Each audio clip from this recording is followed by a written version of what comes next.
श्रीदेवताभ्यो नमः स्नापनाङ्गमदा शुद्धोदकस्नानां जगरिष्ये हेममापोजिष्ट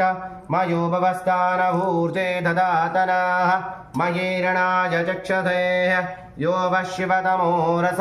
तस्य बाधेते अनावुषतेरिव मातरः तस्मारङ्गमामवोः यस्य क्षजा जजन्वाताः आपो जनयता चनः आराधिता श्रीदेवताभ्यो नमः स्नापनाङ्गमतः शुद्धोदकस्नानान् समर्पयामि शुद्धोदक स्नानानन्तरतः श्रीदेवताभ्यो नमः निर्माल्यं विसृज्यामं नभारं मेरुशिखरं नभारं सप्तसागरं रात्रो भोजित निर्माल्यमहाते भारमद्भुतम् अहोरात्रो तु निर्माल्यं प्रातः काले विसर्जयेद इति निर्माल्यं विसृज्याम् स्नापायामि मुमाप्याजस्व समेतु देवेश्वदसो मरुष्णिं भवावाजस्य संघते क्षीरेण स्नापायामि मतः पुन्न आप्याजस्व समेतु देहवेश्वद सोमरुष्णिं भवावाजस्य संघते क्षीरेण स्नापायामि मुं जातवेदसे सुनवामसोभ मरातीयतो निदहाति वेदः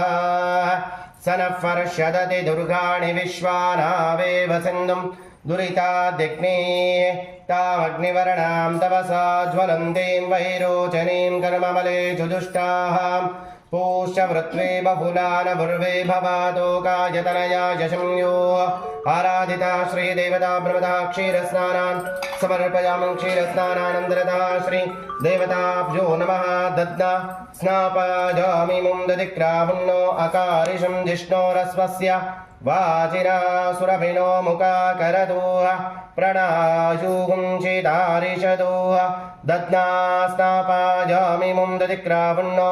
अकारिशं जिष्णोरस्वस्य वाजिरः सुरभिनो मुखाकरतो प्रणायुगुंचितारिषतो दद्ना स्नापायामि मदा आराधिता श्री देवताभ्यो नमः दद्ना स्नानान् समर्पयामि दद्ना स्नानानन्तरतः श्री देवताभ्यो नमः आज्येन स्नापायामि मुं शुक्रमासे ज्योतिरसे तेजोसे देवो वसवितोत्पुनाद त्वच्छिद्रेण पवित्रेण वसो सूर्यस्य रश्मिभिः आज्यस्नानान् समर्पयामि आराधिता श्री देवताभ्यो नमः आज्यस्नानान् समर्पयामि आज्यस्नानानन्तरतः श्री देवताभ्यो